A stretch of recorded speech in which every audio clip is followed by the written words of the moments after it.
आज के वीडियो में परिवार नियोजन की स्थायी विधियां अर्थात permanent method of family planning को चित्र सहित डिटेल में आपको समझाएंगे। तो पूरी जानकारी के लिए मेरा पूरा वीडियो लास्ट तक देखिए और यदि अभी तक हमारे चैनल को सब्सक्राइब ना किया हो तो सब्सक्राइब जरूर कर लीजिए। चलिए सबसे पहले जानते हैं कि परिवार नियोजन है क्या, इसके बाद इसकी स्थायी विधियों को समझेंगे। देखिए, मानव जनसंख्या वृद्धि को रोकने के लिए परिवार में संतान जन्म को कंट्रोल करना या नियंत्रित करना या सीमित करना ही परिवार नियोजन है। मानव की जो जनसंख्या वृद्धि हो रही है, इसको रोकने के लिए क्या किया जाए कि संतान जन्म को कंट्रोल किया जाए, सीमित किया जाए या कह लीजिए कि नियंत्रित किया जाए। इसे ही परिवार नियोजन कहा जाता है। आप जानते हैं कि परिवार नियोजन की स्थायी विधियां कौन सी हैं? तो बंध्याकरण परिवार नियोजन की स्थायी विधि है, जिसमें पुरुष का बंध्याकरण और स्त्री का बंध्याकरण किया जाता है। पुरुष के बंध्याकरण को नसबंदी या वैसेक्टोमी कहा जाता है और स्त्री अथवा महिला के बंध्याकरण को नलबंदी या ट्यूबेक्टोमी कहा जाता है। तो सबसे पहले पुरुष बंध्याकरण या नसबंदी अथवा वैसेक्टोमी को समझा देते हैं। देखिए, जो नसबंदी है या वैसेक्टोमी है, इसमें बंध्याकरण विधि के द्वारा पुरुष की शुक्रवाहिनी मतलब वैस्ट डिफरेंस को ऑपरेशन द्वारा काट कर बांध दिया जाता है। जैसा कि आपको चित्र में दिखाया गया है, ऑपरेशन के द्वारा ये जो वैस्ट डिफरेंस थी, इनको काट कर बांध दिया गया है।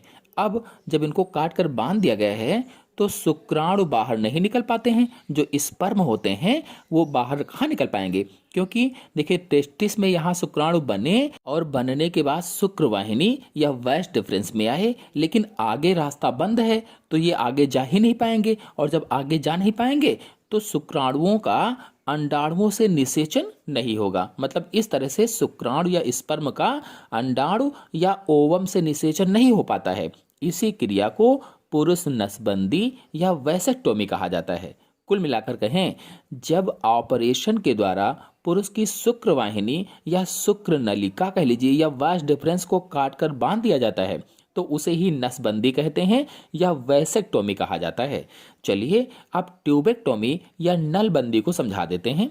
तो देखिए, इसमें महिलाओं या स्त्रियों की अंडवाहिनियों को ऑपरेशन के द्वारा काटकर बांध दिया जाता है। जैसा कि आपको चित्र में दिख रहा है, इसमें स्त्री का जनन तंत्र है पूरा और इसकी जो फैलोपियन ट्यूब हैं या अंडवाहिनी है या ओविडक्ट हैं। देखिए, जो फैलोपियन ट्यूब होती है इसको अंडवाहिनी, ओविडक्ट, डिम्ब वाहिनी, कई सारे इसके नाम होते हैं।